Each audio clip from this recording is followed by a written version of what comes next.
Omubaka wa Rwemiyaga Theodre Ssekikubo amaze emyaka egikunukiriza mu 12 ng'awera ennemba n'emisango gy'ebyokulonda omuli okukuma omuliro mu balonzi, okubeera n'emmundu mu bumenyi bw'amateeka, okuyingirira emirimu gy'abakuumaddembe wamu n'okwonoona ebikozesebwa mu kulonda.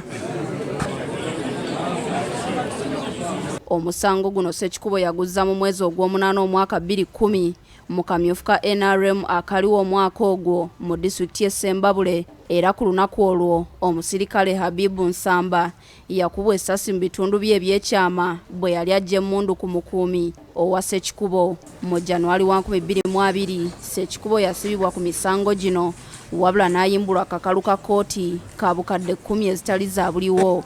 Omulamuzi wa kkooti ente Masaka Nvanungi agobye omusango guno ng'agamba nti oludda oluwaabi lulemereddwa okuleeta obujulizi obumala.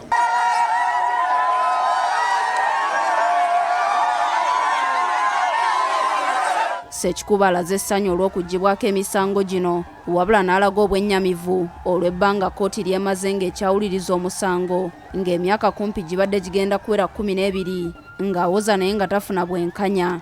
Basooka ne bagugoba ne bagukomyawo nga bamukutte ku birala ate naye olwaleero kivudde dda ky'omulamuzi n'agugoba olw'ensonga nti tutambudde enfunda nnyingi.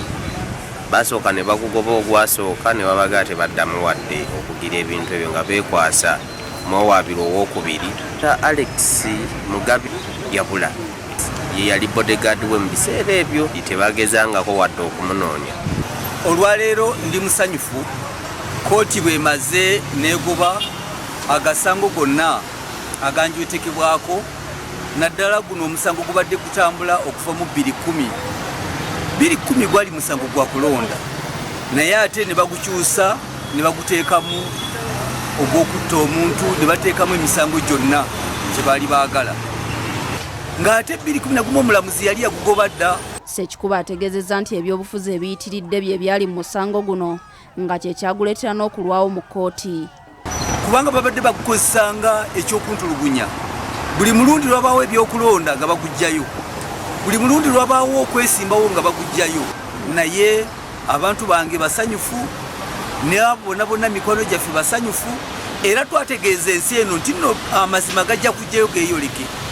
Bino babaddemu bakimanyi nti sina musango gwe nali nkoze. Abavuzi ba taxi mu paaka y'e Gwanda